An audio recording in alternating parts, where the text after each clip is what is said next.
That's right, folks, it's time for KaijuCanuck's yearly video on the state of MonsterArts and Hiya toys, and today we'll be talking a little bit about MonsterArts' current trajectory in the presence of a major force like Hiya Toys. Now, it's been about 3 years since Hiya Toys entered the market with their highly articulated MonsterVerse action figures, and it wasn't too long after that they announced that they had acquired the classic Godzilla license, an announcement that was met with widespread excitement and anticipation. Partly, if not the majority of that excitement, I would say, came from the idea that MonsterArts would no longer have a stranglehold on the market after NECA dropped their Godzilla line. Not only did Hiya Toys bring this air of affordability and quality product to the market, there was this overwhelming sense of, how does MonsterArts respond to a force like Hiya Toys? And I'll tell you that coming out of San Diego Comic-Con 2025, I don't think that other companies are viewing Hiya Toys as some sort of existential threat. But I will tell you that other companies are absolutely paying attention to what's kind of going on there. The question remains, is MonsterArts responding to Hiya's presence in the market?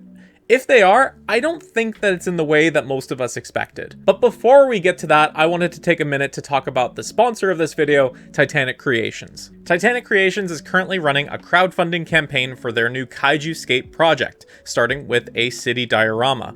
The base offering of the project includes 7 uniquely molded destructible buildings intended to display with figures anywhere between 6-inch and 8-inch scale. Here's a shot of what those buildings look like, and here is some footage of the destructible feature using the buildings that came from their Pulgazari release. Stretch goals for the project include explosion and smoke effects that plug into the destroyed buildings, electrical towers, road pieces, and more. Titanic Creations is also doing a crowdfund exclusive version of the set featuring a night color version of their Gorgo figure, as well as a damaged road piece. KaijuScape is set to ship in July 2026, with crowdfunding closing at the end of this year on December 31st.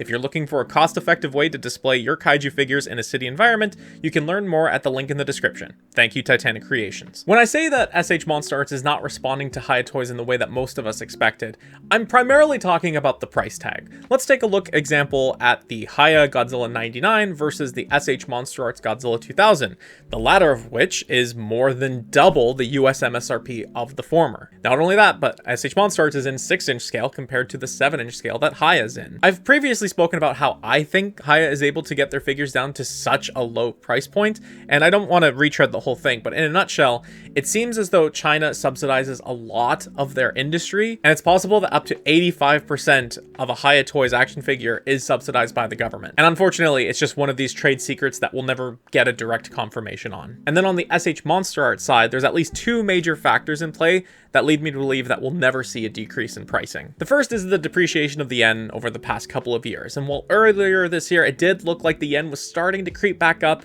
it has since gone back down. And that just means that the buying power of Japanese companies on the international market is still relatively weak when compared to a currency like the US dollar. And if you're relying on factories outside of Japan, that's going to be an issue. The other half of the coin is that MonsterArts figures are inherently difficult and expensive to make, mostly as a result of the human labor involved in connecting so many pieces, but you don't have to take my word for it. Your assembly costs can get pretty high. Specifically, like, people were like, oh, well, why do SH MonsterArts, they're whatever, it's $140 for this -1 Godzilla, and it's like, well, that is a brand, that is all new tooling, like that figure's never been done before, and all of those parts have to be kind of hand assembled. There's no like solid pieces, like they have to pop each single joint together to assemble the figure. It's not like, there's not like a reaction figure. It's like you inject the half of the torso, the back of the torso, and then the legs, and then you shove them all together. Like, that assembly cost is like minimal because it's very quick. But if you it's the thing that people forget is that these are all hand assembled in factory. So however many 200 parts there are for your -1 Godzilla, like, they are hand snapped together. Yeah, and it takes time.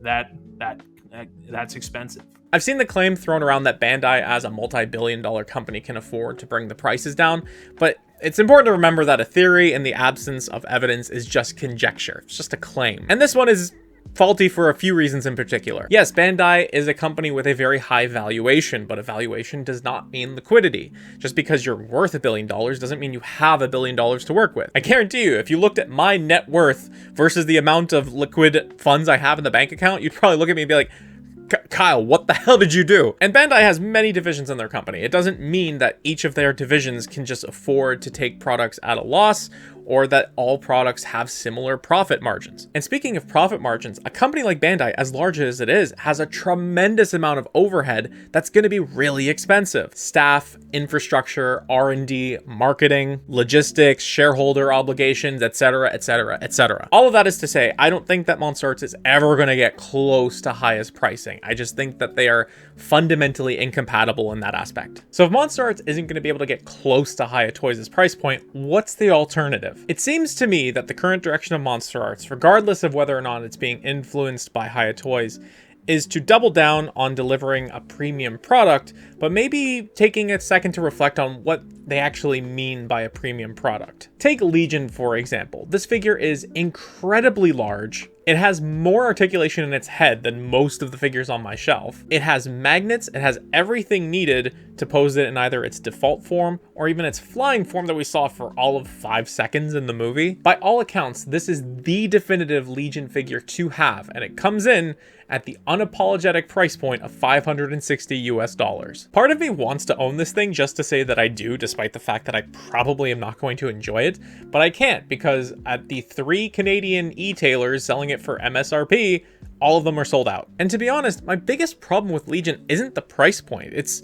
the lack of a cost-friendly alternate option. I don't need a flight mode. I don't need half the articulation that this thing offers. And so where do I go for the version that costs less money in exchange for fewer features? And simply, I just don't have that option. And you might say that Bandai or Tamashii Nations is exploiting customers in the absence of a real market competitor when it comes to Gamera. And I'm open to having that discussion. I just don't particularly feel exploited when a figure costs $560 US. I can just walk away from that and be totally fine. Speaking of insect queens that come with more than you might expect in the package, MonsterArts Mega Gearus went up for pre-order a couple of weeks ago, and she was revealed to come with a few Mega Nulon and some Mega Nula accessories. What struck me most about this release was the fact that the flight stand could be altered to have her predominantly flying in like a default position, but then also posing her in a stinger down attack sort of pose. Similar to Legion, this release screams to me an attitude of, if we're gonna do this, let's do it properly.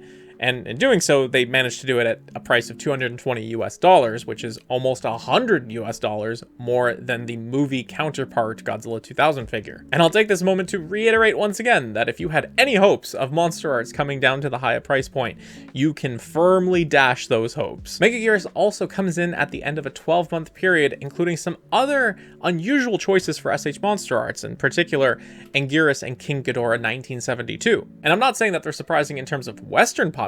It just seems like Tamashii was staying firmly away from the Showa period, and then all of a sudden you get an Anguirus figure that's like $150 US, something like that, and then on top of that you're dropping a $300 King Ghidorah figure. Perhaps Tamashii is now seeing a push or a need to get to characters that have historically not really gotten a lot of appreciation in the same way that Hiya Toys is doing characters like Behemoth or Warbat. And my final point, I have my MonsterArts Godzilla 2000 figure coming in the mail from Michael, the Articulation series, in just a couple of days. I'm really excited to take a look at that figure. But all over the place, it seems that people are really happy with this figure and highlighting specifically its articulation scheme. I'll post a review of it, of course, but the impression that I'm getting is that it's the next step in MonsterArts' articulation, and I would not be surprised if they've designed the joints in Godzilla 2000 in such a way that they can be repurposed and reused in future figures, Godzilla or other characters. And as I said before, I feel like this is MonsterArts or Tamashii Nations